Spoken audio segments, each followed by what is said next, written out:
کی یاد میں مناتے ہیں اور حضرت ابراہیم علیہ السلام کی سنت کو تازہ اور زندہ کرتے ہیں، وہ ہم ذی الحجہ کے مہینے میں مناتے ہیں۔ اگر ماہ ربیع الاول کی فضیلت ہوتی، ماہ ربیع الاول کی اہمیت ہوتی تو اللہ کے نبی صلی اللہ علیہ وسلم کی اجازت دیتے کہ آپ عید ماہ ربیع الاول میں منائیں۔ یہی نہیں، جب روزوں کی اہمیت و فضیلت کی باری آتی ہے، رمضان کے علاوہ اگر نبی اکرم صلی اللہ علیہ وسلم نے کسی ماہ میں زیادہ سے زیادہ روزوں کا اہتمام کیا ہے تو وہ شعبان کا مہینہ ہے۔ وجہ پوچھی گئی، نبی اکرم صلی اللہ علیہ وسلم سے سوال کیا گیا، اے اللہ کے نبی صلی اللہ علیہ وسلم، آپ شعبان کے مہینے میں اتنے روزوں کا اہتمام کیوں کرتے ہیں؟ اللہ کے نبی صلی اللہ علیہ وسلم نے کہا، کیونکہ رمضان آنے والا ہے، رمضان کی تیاری میں شعبان کے مہینے میں زیادہ سے زیادہ روزوں کا اہتمام کرتا ہوں۔ یہی نہیں، اگر ہم اور آپ روزے کی رمضان کے علاوہ اہمیت و فضیلت کو دیکھیں تو 9 ذی الحجہ، جس کو ہم یوم عرفہ کے نام سے جانتے ہیں، اللہ کے نبی صلی اللہ علیہ وسلم نے کہا اگر کوئی 9 ذی الحجہ کا روزہ رکھتا ہے تو اس کے اگلے اور پچھلے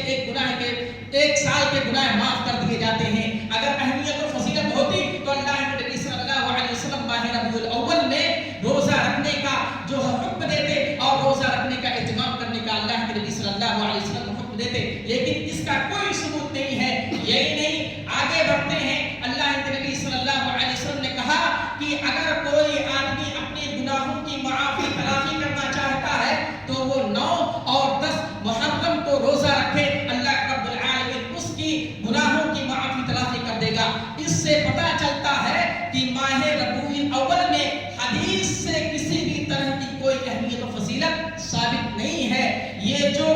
دعویٰ کرتے ہیں، جو فیک دعویٰ کرتے ہیں کہ ہم اللہ کے نبی سے محبت کرتے ہیں، نبی اکرم صلی اللہ علیہ وسلم سے ہمیں بہت زیادہ لگاؤ ہے، اس لیے ہم ان کے جو یوم پیدائش ہے اس میں ہم عید مناتے ہیں، یہ کھوکھلا دعویٰ ہے، یہ دعویٰ صحیح نہیں ہے۔ اور ایک مسلمان کی یہ ذمہ داری ہے، اگر وہ قرآن کے مطابق اپنی زندگی گزارتا ہے اور صحیح معنوں میں اگر وہ اپنے دعوے میں سچا ہے تو اس کو وہی کام کرنا چاہیے جس کو اللہ کے نبی صلی اللہ علیہ وسلم نے کرنے کا حکم دیا ہے، اور جس کو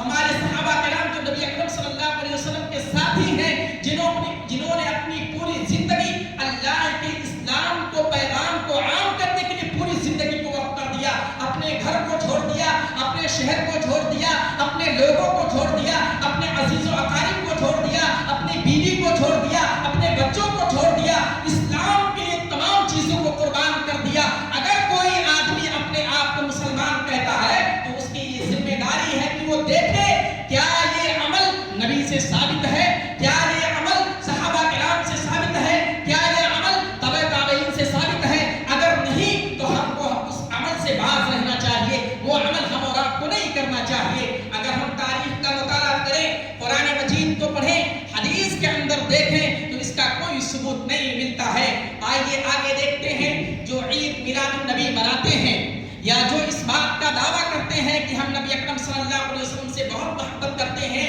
وہ عید مناتے وقت اس بات کا دعویٰ کرتے ہیں کہ ہم کو نبی سے بہت زیادہ محبت ہے، ہم نبی اکرم صلی اللہ علیہ وسلم سے بہت زیادہ محبت کرتے ہیں، اس لیے عید میلاد النبی مناتے ہیں۔ آئیے دیکھتے ہیں صحابہ کرام کی زندگی۔ خلیفہ اول حضرت ابو بکر صدیق رضی اللہ تعالی عنہ،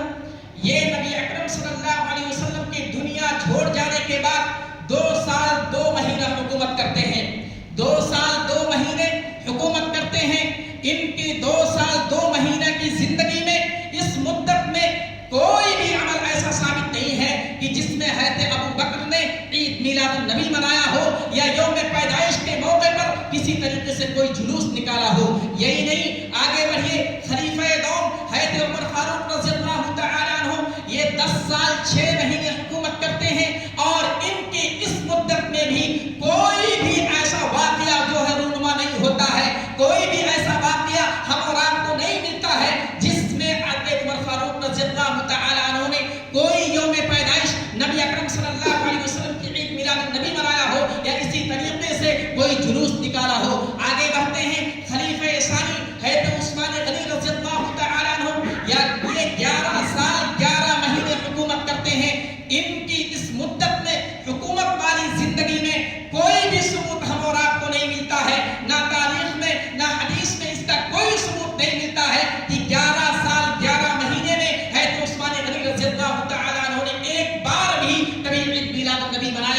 یا کبھی جلوس نکالا ہو. آگے بڑھتے ہیں. خلیفہ رابع حضرت علی رضی اللہ تعالی عنہ جو آپ کے داماد ہیں، یہ تقریباً 4 سال 8 مہینے حکومت کرتے ہیں، اور ان کی اس حکومت والی زندگی میں کہیں بھی کوئی ثبوت نہیں ملتا ہے کہ یہ عید میلاد النبی منائے ہو یا اسی طریقے سے جو ہے کوئی جلوس نکالا ہو. یہ اس طریقے سے یہ 4 خلیفے ہیں، خلیفہ راشدین جن کو کہا جاتا ہے. یہ ایسے خلیفہ ہیں، یہ ایسے صحابی ہیں جن کو دنیا کے اندر اللہ کے نبی صلی اللہ علیہ وسلم نے جنت کی بشارت دی تھی. یہی نہیں، کوئی بھی ایسا صحابی جس سے یہ عمل ثابت ہو، کوئی لا کر کے دکھلا دے تو میں مان جاؤں یا اسلام والے مان جائے. کسی بھی نبی سے، کسی بھی صحابی سے، کسی بھی تابعین سے، کسی بھی تبع تابعین سے یہ چیز ثابت نہیں ہے کہ کسی صحابی نے اللہ کے نبی صلی اللہ علیہ وسلم کی یوم پیدائش کے موقع پر